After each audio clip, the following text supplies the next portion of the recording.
श्री विष्णु पुराण चौथा अंश 15वां अध्याय। शिशुपाल के पूर्व जन्मोत्तर का तथा वासुदेव जी की संतति का वर्णन। श्री मैत्री जी बोले, भगवान पूर्व जन्म में हिरण्यकशिप और रावण होने पर इस शिशुपाल ने भगवान विष्णु के द्वारा मारे जाने से देव दुर्लभ भोगों को तो प्राप्त किया, किंतु यह उनमें लीन नहीं हुआ। फिर इस जन्म में ही उनके द्वारा मारे जाने पर इसने सनातन पुरुष श्री हरि में संयोज्य मोक्ष कैसे प्राप्त किया है। समस्त धर्मात्माओं में श्रेष्ठ मुनिवर, यह बात सुनने की मुझे बड़ी ही इच्छा है। मैंने अत्यंत कुतूहलवश होकर आपसे यह प्रश्न किया है, कृपया इसका निरूपण कीजिए। श्री परशुराज जी बोले, प्रथम जन्म में दैत्यराज हिरण्यकशिपु का वध करने के लिए संपूर्ण लोकों की उत्पत्ति, स्थिति और नाश करने वाले भगवान ने शरीर ग्रहण करते समय नरसिंह रूप प्रकट किए था। उस समय हिरण्यकशिप के चित्त में यह भाव नहीं हुआ था कि ये विष्णु भगवान है। केवल इतना ही विचार हुआ कि यह कोई निरीतिश्य पुण्य समूह से उत्पन्न हुआ प्राणी है। रजोगुण के उत्कृष्ट से प्रेरित हो उसकी मति उस विपरीत भावना के अनुसार दृढ़ हो गया था। उसके भीतर ईश्वरीय भावना का योग न होने से भगवान के द्वारा मारे जाने के कारण ही रावण का जन्म लेने पर उसने संपूर्ण त्रिलोकी के में सर्वाधिक भोग संपत्ति प्राप्त की। उन अनादि निधान परब्रह्म रूप निराधार भगवान में चित्त न लगने के कारण वह उन्हीं में लीन नहीं हुआ।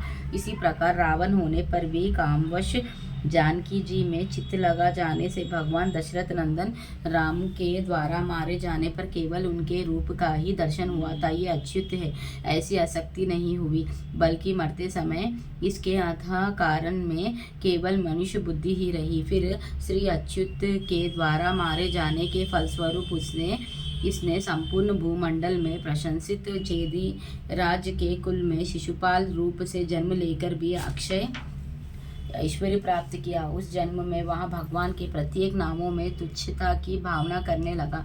उसका हृदय अनेक जन्म के द्वेषानुबंधन से युक्त था, अतः वह उनकी निंदा और तिरस्कार आदि करते हुए भगवान के संपूर्ण समय अनुसार लीलाकृत नामों का निरंतर उच्चारण करता था। खिले हुए कमल दल के समान जिसकी निर्मल आंखें हैं, जो उज्ज्वल पीतांबर तथा निर्मल किरीट, केयूर हार और कटकदी धारण किए हुए हैं तथा जिसकी लंबी लंबी 4 भुजाएं हैं और जो शंख चक्र गदा और पद्म धारण किए हुए हैं। भगवान का वह दिव्य रूप अत्यंत वैरानुबंध के कारण भ्रमण, भोजन, स्नान, आसन और शयन आदि संपूर्ण अवस्थाओं में कभी उसके चित्त से दूर न होता था। फिर गाली देते समय उन्हीं का नाम उच्चारण करते हुए और हृदय में भी उन्हीं का ध्यान कर धरते हुए जिस समय वह अपने वध के लिए हाथ में धारण किए चक्र के उज्ज्वल किरणजाल से सुशोभित अक्षय तेज स्वरूप द्विषादि संपूर्ण दोषों से रहित ब्रह्मभूत भगवान को देख रहा था, उसी समय तुरंत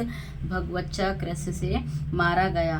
भगवत मरण के कारण संपूर्ण पाप राशि के दग्ध हो जाने से भगवान के द्वारा उसका अंत हुआ और वह उन्हीं में लीन हो गया। इस प्रकार इस संपूर्ण रहस्य का मैंने तुमसे वर्णन किया। अहो वे भगवान तो द्वेषानुबंध के कारण भी कीर्तन और स्मरण करने से संपूर्ण देवता और असुरों को दुर्लभ परम फल देते हैं।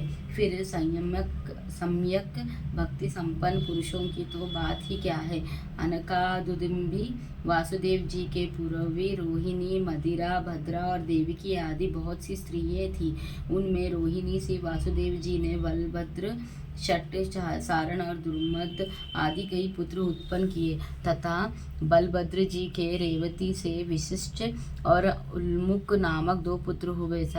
सारिष्टि, मारिष्टि, सत्य और धृति आदि सारना के पुत्र थे। इनके अतिरिक्त भद्रश्रव, भद्रबाहु, दुधर्म और भूत आदि भी रोहिणी के संतान में थे। नंद, उपनंद और कृतक आदि मदिरा के तथा उपनिधि और गद्द आदि भद्र के पुत्र थे।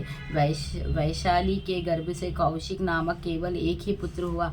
अनकादुदुम्बी के देवकी से कीर्तिमान, सुशेषण, उदायु, भद्रसेन, ऋजुदास तथा भद्रदेव नामक 6 पुत्र हुए। इन सबको कंस ने मार डाला था। पीछे भगवान की प्रेरणा से योग्य मायने से देवकी के 7वें गर्भ को आधी रात के समय खींचकर रोहिणी की कुशी में स्थापित कर दिया। आकर्षण करने से इस गर्भ का नाम संकर्षण हुआ। तदंतर संपूर्ण संसार रूप महावृक्ष के मूल स्वरूप भूत, भविष्यत और वर्तमान कालीन संपूर्ण देवासुर और मुनिजन की बुद्धि के अगमय तथा ब्रह्म और अग्नि आदि देवताओं द्वारा प्रणाम करके भूभार हरण के लिए प्रसन्न किए गए आदि, मध्य और अंतहीन भगवान वासुदेव ने देवकी के गर्भ से अवतार लिया था। उन्हीं की कृपा से बड़ी हुई महिमा वाली योग निद्रा भी नंद गोपिका पत्नी यशोदा के गर्भ में स्थित हुई।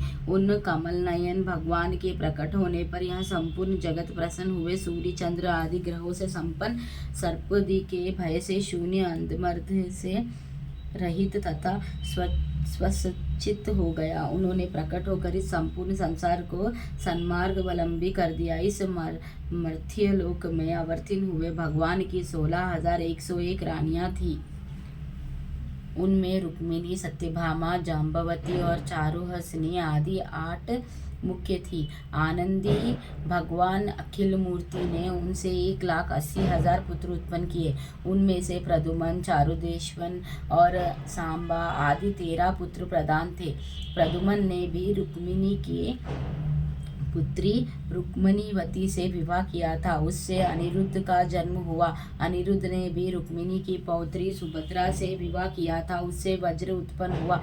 वज्र का पुत्र प्रतिबाहु तथा प्रतिबाहु का सुचारु तथा इस प्रकार सैकड़ों हजार पुरुषों की संख्या वाले यदु कुल की संतानों की गणना 100 वर्ष में भी नहीं की जा सकती, क्योंकि इस विषय में ये 2 श्लोक चरितार्थ है। जो ग्रहचारी यादव कुमारों को धनुर्विद्या की शिक्षा देने में तत्पर रहते थे, उनकी संख्या 3,88,00,000 थी। फिर उन महात्मा यादवों की गणना तो कर ही कौन सकता है, जहाँ हजारों और लाखों की संख्या में सर्वदा यदुराज उग्रसेन रहते थे। देवासुर संग्राम में जो महाबली दैत्यगण मारे गए थे, वे मनुष्य लोक में उपद्रव करने वाले राजलोक होकर उत्पन्न हुए। उनका नाश करने के लिए देवताओं ने यदुवंश में जन्म लिया, जिसमें कि 101 कुल थे। उनका नियंत्रण और स्वामित्व भगवान विष्णु ने ही किया। वे समस्त यादवगण उनकी आज्ञा अनुसार ही वृद्धि को प्राप्त हुए। इस प्रकार जो पुरुष इस वृषणीवंश की उत्पत्ति के विवरण को